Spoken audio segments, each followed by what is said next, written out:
Le Seigneur est grand, le Seigneur est merveilleux et il fait de grandes choses, frères et sœurs. Shalom et bienvenue sur mon témoignage, votre émission. Alors aujourd'hui encore une fois de plus, nous allons écouter un témoignage qui nous bénira certainement avec le frère Emmanuel Moulumba. Bonjour mon frère. Bonjour monsieur. Comment vous allez? Je vais très bien. Ok. Alors le frère Emmanuel, nous voulons un peu savoir, connaître un peu plus sur vous. Qui êtes-vous vraiment? Dites-nous. Je suis serviteur de Dieu, je viens de Kinshasa, j'évolue précisément à la musique. D'accord, une très bonne chose en tout cas. Alors le frère Emmanuel, nous savons que votre présence ici est très significative. Nous voulons connaître votre histoire, votre expérience avec le Seigneur. Dites-nous un peu comment avez-vous rencontré le Seigneur Jésus-Christ? Merci beaucoup pour la question. Déjà, je tiens à signaler que je suis né d'une famille chrétienne dont le père est serviteur de Dieu et la maman aussi servante de Dieu. Mais personnellement, je n'avais pas une relation personnelle avec Dieu. J'avais une vie qui n'était pas conforme à la parole de Dieu déjà. Mais avec la famille de foi, on partait à l'église, on partait prier et dans une réunion, un serviteur de Dieu, un jour-là, appelé mon père pour lui dire « Ton fils sera un serviteur de Dieu ». J'avais écouté cette parole-là et chaque fois mon père me répétait cette parole-là. Tu seras un serviteur de Dieu, tu seras un serviteur de Dieu. Cette parole était restée dans ma tête, mais plus on grandissait, plus il y a certaines choses qu'on oubliait et j'ai commencé à faire des choses qu'il ne fallait pas. J'ai commencé à faire des choses que je ne devais pas vraiment faire. J'ai commencé à vivre ma vie d'une certaine manière qui ne glorifiait pas vraiment le Seigneur. Et déjà personnellement, j'avais, disons, mes propres péchés que je commettais déjà, sans compter les autres choses que j'ai commencé à commettre quand je me suis rencontré avec certaines personnes, mes cousins, mes frères et mes sœurs. Le fait d'être trop avec eux, ils m'ont influencé négativement. Il y a certaines de ces choses que j'ai commencé à faire qui ne glorifiaient pas vraiment le Seigneur. Et j'ai commencé à faire tout ce qui ne glorifiait pas le Seigneur, tout ce qui était mauvais. J'ai masturbé, j'ai regardé des films pornographiques, je faisais tellement de choses qui ne glorifiaient pas vraiment le Seigneur. Et à chaque fois que je faisais ces choses-là, il y avait cette conscience du serviteur qui me reprochait toujours. Pourquoi tu as fait ça? Pourquoi tu as fait ça? Et à la fin, quand je faisais ces choses, quand j'étais seul, je me disais, mais je suis appelé à être serviteur de Dieu. Mais comment je me comporte ainsi? Pourquoi je fais telle chose? Je me reprochais toujours. Mais je sentais, c'est comme si j'étais enfermé quelque part. Je n'avais pas cette capacité-là de sortir dans cette prison-là.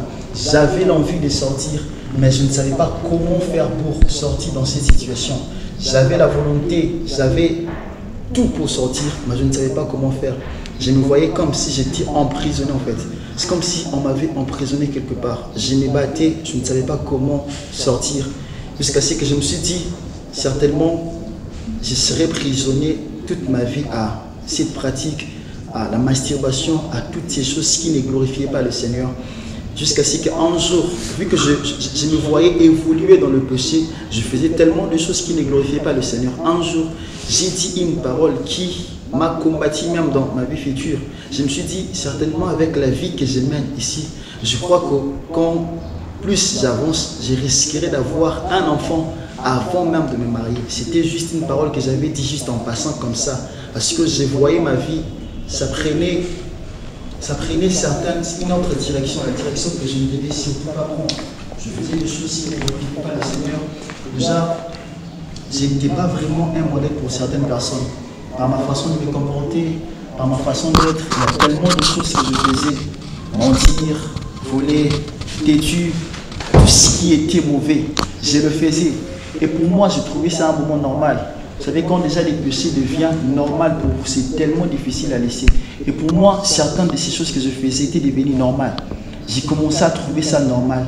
Mais même quand je faisais toutes ces choses, il y a ces côtés serviteurs de Dieu qui, chaque fois, me parlaient, me reprochaient. Et maintenant, tu n'es pas censé te comporter comme ça. Tu ne peux pas faire ça. Tu es serviteur de Dieu, tu es censé te comporter différemment. Il y avait cette pensée-là dans ma tête. Il y avait chaque fois mon père me rappelait ça, que tu es appelé à être serviteur de Dieu. Devant mes parents, je me comportais autrement des fois. Ils ne savaient pas que j'étais en train de faire toutes ces choses. Ils ne le savaient pas. Je les gardais, je les cachais. Mais personnellement, je savais la vie que j'étais en train de mener. Je savais comment est-ce que ma vie, petit à petit, était en train de se détruire. Je le savais personnellement. Je savais qu'avec le pratique que j'étais en train de faire, avec toutes ces choses que je faisais, j'ai détruisé petit à petit ma vie. Mais je n'avais pas une personne qui pouvait m'aider, me dire, non, tu vois ce que tu fais, c'est mauvais, tu dois arrêter, tu dois faire ceci. Il n'y avait personne qui pouvait m'aider. Vu que déjà tout ce que je faisais, je le gardais pour moi, je ne le partageais même pas, je le gardais que pour moi. Plus je le gardais, plus ces choses grandissaient en moi, plus ça devenait comme une mode de vie, comme une vie normale pour moi. J'ai commencé à vivre ainsi et je n'avais personne qui pouvait m'aider. Personne qui pouvait me montrer moi le bon chemin, personne qui pouvait moi me conduire vers Jésus, j'avais personne. Et du coup, je t'ai dit, c'est ça ma vie, je suis censé vivre comme ça, dans le péché, dans la masturbation, dans toutes ces choses. C'est comme ça que je vivais, c'est comme ça que je vivais ma vie, c'est comme ça que je devenais de plus en plus pécheur, c'est comme ça que j'étais en train de descendre dans ces trous tellement noirs que je ne savais même pas comment sortir. Je m'étais rendu compte à un certain niveau, ma vie était devenue tout noire. Il n'y avait même pas une petite lumière dans ma vie. Il n'y en avait même pas. Pourquoi? Parce que j'étais tellement dans le péché, tellement dans ces choses qui ne glorifiaient pas le Seigneur. Le pire encore était que j'étais entouré de personnes qui faisaient presque la même chose que moi. Ils étaient dans la même pratique que moi. Ils prenaient la bière, tout ce qui n'était pas bien. J'étais entouré de ces genre de personnes-là. Donc personne ne pouvait conseiller l'autre pour lui dire, tu vois, ce qu'on fait ici, c'est mauvais. On doit arrêter ça, on doit faire autre chose.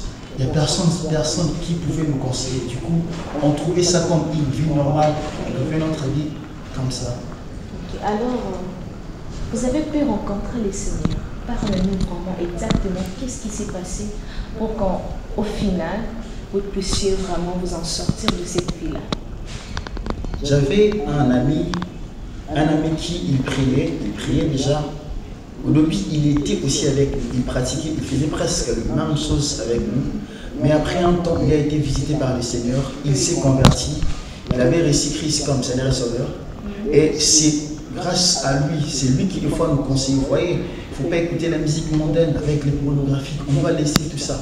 Des fois, on les voyait comme un fou qui nous parlait juste des choses qu'il lui-même faisait, alors qu'il avait quelque chose que moi, je n'avais pas. Et avec le temps, je me suis attaché au frère. Le frère m'a conduit à l'église. C'est là que j'ai commencé à avoir une autre expérience avec le Seigneur. C'est à travers de ces frères-là que j'ai commencé à comprendre certaines choses, que j'ai commencé à vouloir donner vraiment ma vie au Seigneur. Okay. Alors, le frère Emmanuel, vous nous avez dit que vous êtes de Kinshasa, mais présentement là, vous êtes ici à Goma. Alors, dites-nous un peu, est-ce que le fait d'y être fait aussi partie de votre expérience avec le Seigneur? Oui, ça fait aussi partie de mes expériences avec Dieu. Okay. Déjà, normalement, j'étais venu ici à Goma pour faire mes études universitaires. Je finis mes études humanitaires à Kinshasa. Mais mes parents, ils avaient décidé que je vienne ici pour faire mes études universitaires. Ça, c'était des projets des parents. C'est aussi des projets de la famille. Ils voulaient que j'aille faire le droit, précisément ici à Goma. Mais Dieu, il avait un autre projet pour moi. Il avait un autre plan que moi, je ne savais même pas. Déjà, quand on finit les études humanitaires, on s'est dit, quand je pars à l'université, je pars faire le droit. J'avais cette envie-là de faire le droit, être avocat. Je voulais vraiment être avocat. Mais je ne savais pas ce que Dieu il avait prévu pour moi. Et quand je suis arrivé ici à Goma, quand j'ai commencé à étudier, quand j'ai commencé aussi à m'attacher au Seigneur, c'est là que le Seigneur a commencé à me faire comprendre certaines choses. Après un temps dans mes études, j'ai commencé à voir tellement de complications, surtout au niveau de frères et autres choses. Il y avait tellement de complications. Et un jour, j'étais en train de prier, je priais, j'ai demandé au Seigneur pourquoi je vis ça. Et c'est là que le Seigneur me dit, parce que je ne veux pas que tu étudies. Cette phrase, c'était quelque chose qui m'avait beaucoup bouleversé, beaucoup dérangé, parce que je voulais vraiment faire le droit, je voulais être avocat. Et j'entends le Seigneur me dire ça, que j'ai prévu autre chose pour toi. Je ne veux pas que tu continues avec le droit, je ne veux pas que tu fasses ces études, je veux que tu fasses autre chose. Et c'est là que le Seigneur m'a orienté autrement, dans quelque chose que je ne pensais même pas dans ma tête, je n'avais même pas ça dans ma tête. Il a commencé petit à petit à m'orienter dans sa direction, me faire comprendre ce que lui il veut pour moi, dans la direction où je suis supposé suivre. Vraiment, il a commencé petit à petit à me montrer le chemin que je devais vraiment suivre dans cette ville où j'étais comme un étranger. n'ayant pas vraiment une très grande famille. Et le Seigneur a commencé à m'enseigner sa volonté.